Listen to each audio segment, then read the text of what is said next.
Gersonzero here, and welcome to the review show of the internet that tells you if a game is worth collecting, emulating, or watching a YouTube walkthrough.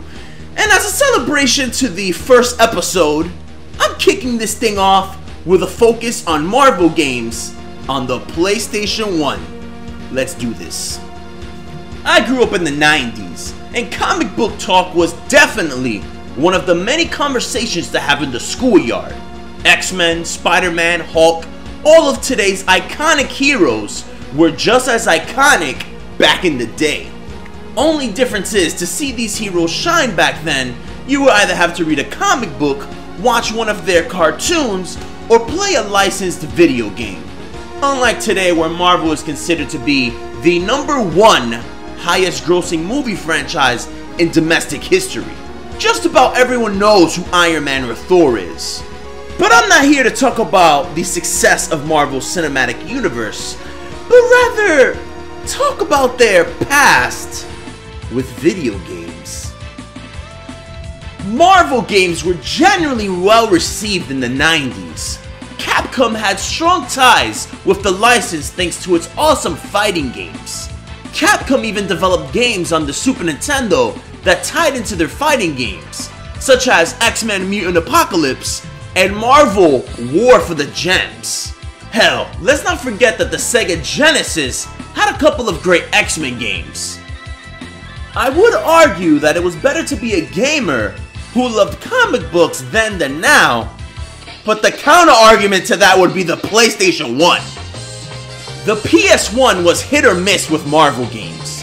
Remember the strong ties I mentioned earlier Capcom had with Marvel?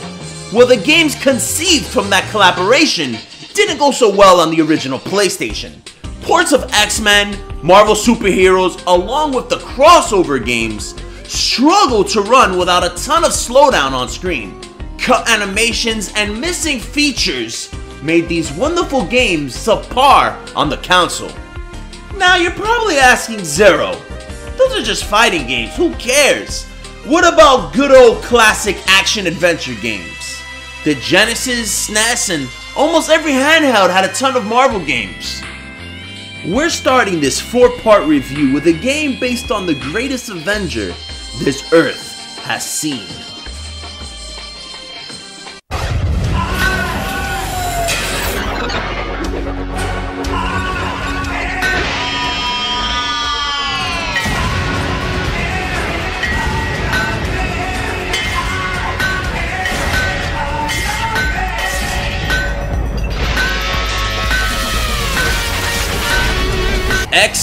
Manowar in heavy metal. What an odd collaboration, but hey, it's the 90s. So what's the game about, you ask? I can't answer that without going on Wikipedia, because after beating this game, I only have a slight idea what the story is. From my recollection, there's this thing called the Cosmic Cube that grants its bearer immense power. Very valuable stuff. Well, Iron Man and Manowar are trying to prevent a group of jerks from obtaining it. Who are these jerks? I have no idea. You tell me, because I am not familiar at all with any of these guys. I read the villains are a mix of Iron Man and Manowars. So, Iron Man and Manowar in heavy metal plays like your standard 2D action game. You walk to the opposite side of the screen until you reach your goal while taking down everything. I should say kill everyone, because you're literally murdering every enemy this game has to throw at you. But I'll get to that later. Iron Man and Manowar share the same levels, but it's because they have a similar playstyle. They can shoot, punch, kick, jump, and hover throughout their adventure. The game features a 2-player co-op mode, which I didn't touch. And also, I didn't get to play too much as Manowar. Now you're probably asking, who the hell is Manowar? Well, apparently Manowar is not a Marvel character, but rather a Valiant comic character. More specifically, during the time of this game's release, he was an acclaimed comics character, a comic book division of the video game publishing company that decided to purchase Valiant Comics in 1994. With the financial trouble Acclaim's gaming division had, they went under. Today, Valiant is still around kicking all sorts of ass, now bearing the name Valiant Entertainment. But other than that, I can't speak too much of their comics. Back to the game. Iron Man or Exo Manowar have to blast through 7 worlds, with each containing quite a few levels. Enemy bases, the city streets, jungles, ruin, space. This game has a decent variety of levels to play through. Enemy variety isn't as good though. You will be facing the same enemies who for some reason creep me the hell out. To make things creepier, you get to literally kill them. Shooting them down is enough? Nope. Blow them up Nickelodeon style. It's weird seeing alien gore like this, but hey, it is rated T for teen.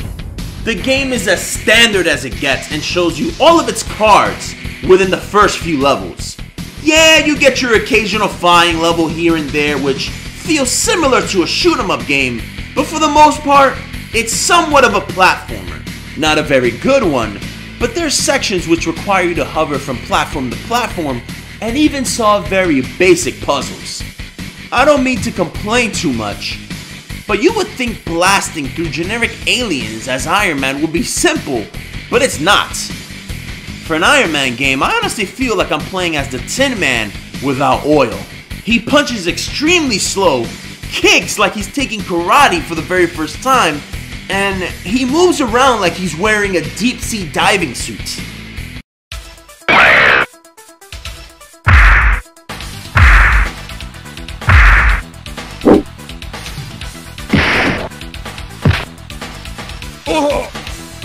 Unibeam! Unibeam! Enemy respawn quite a bit and health drops or one-ups are sparse, to the point where the password system enjoys seeing you complete a level with very little health because it remembers your exact health when recording your progress. You're probably wondering what I mean when I say that. Let me make this clear. Punching in a password the next time you boot up the game with low health results in you having extremely low health if that's what you had when you completed the previous level. Do you know how many times I had to fight a boss with just 1 pixel of health? Because I completed the previous level with that exact health. I was forced to fight bosses like it was a Dark Souls game, and I completed whole levels without getting hit just because I inadvertently trapped myself with that fucking checkpoint system. If you decide to tackle the game, do yourself a favor and play it like this.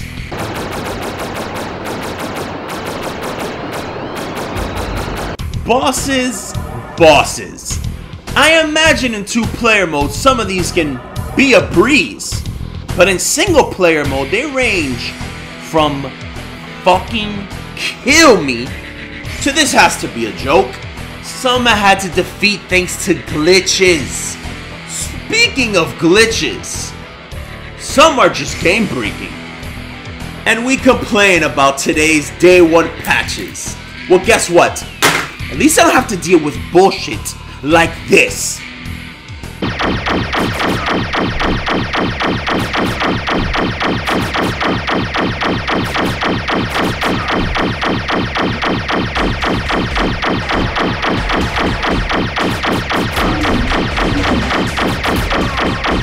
What I really hated more than the handful of glitches I ran into was the waiting I had to do just to play the game.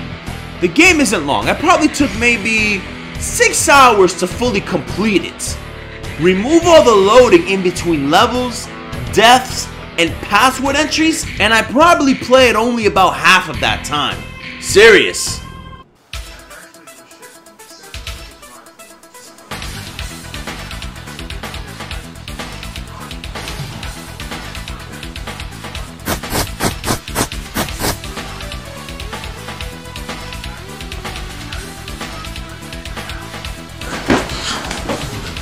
Speaking of loading screens, the developers decided to make a unique game over screen that plays after dying when you're more than halfway through the game.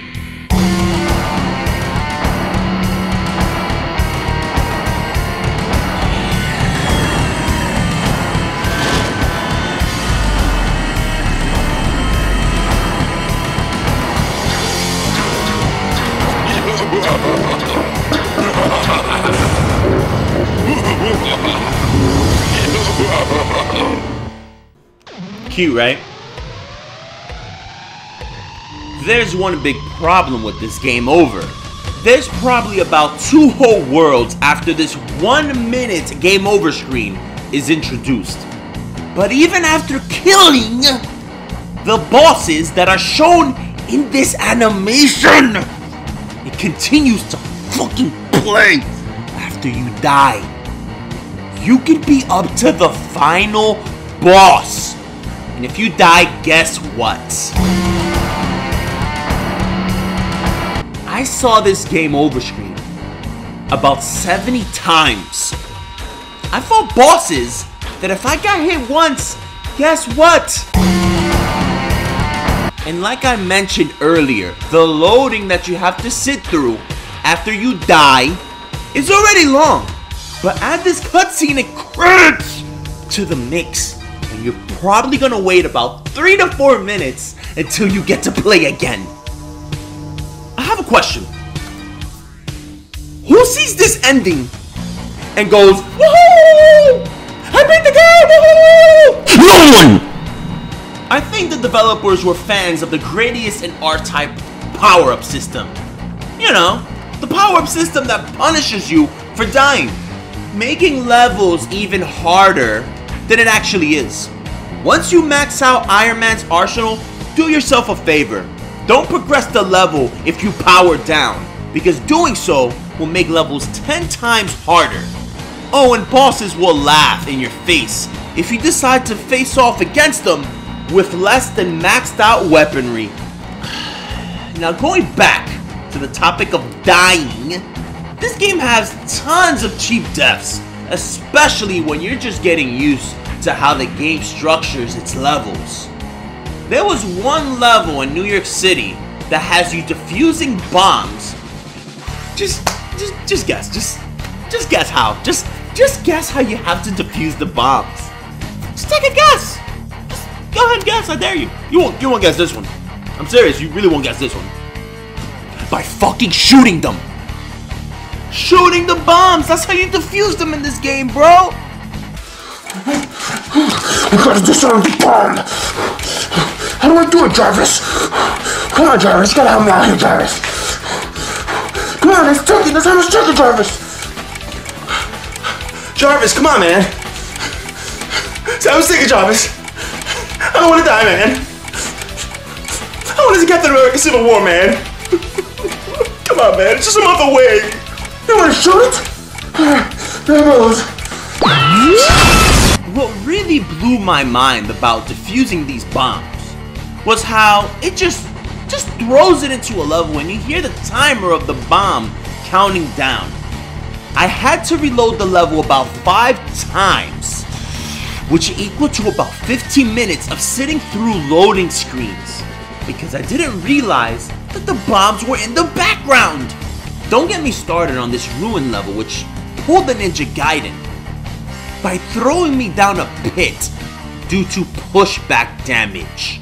Remember when I said bosses could range from kill me to this has to be a joke?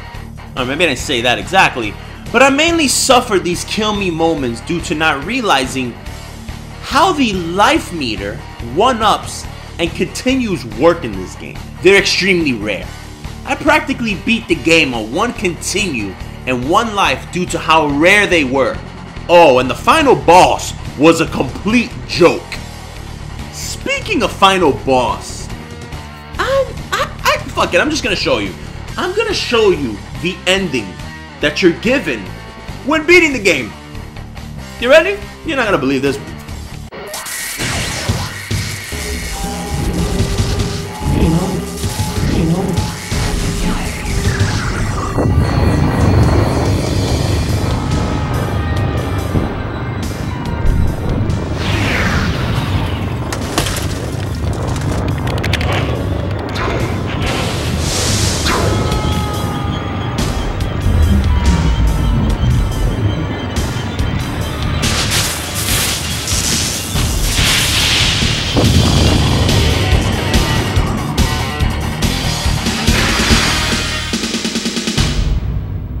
he defeated, then murdered them. They fucking melted, bro. And then he just flies to the screen like he's smiling. Okay, maybe he's not smiling, but you can tell by his body language that he probably was. Look, I don't blame Tony, okay? Because after the hell that this game put him through, I'll do the same thing if I were him. So there you have it, my review, or rant, on Iron Man XO Manowar and Heavy Metal. This is where I will be introducing my review score. No numbers, no rant, no buy, no price drop recommendation, but rather based on 3 questions I ask when I play these retro games. Should I collect, emulate, or just watch a YouTube walkthrough?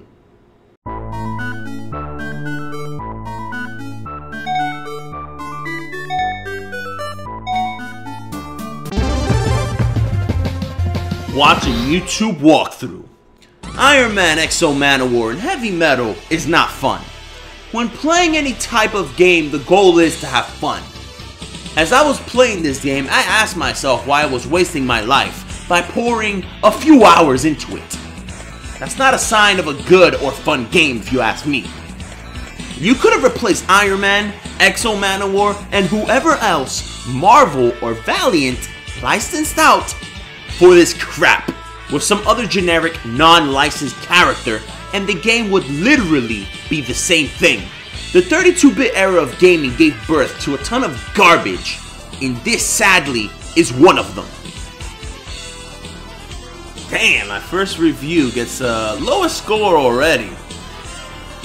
But you remember how I said that this was a 4-part review and that the PlayStation 1 was unlucky with its Marvel games? Well, let's move on and take a sneak peek at the second game that I'll be reviewing in this 4-parter. Can't be any worse than Iron Man, right?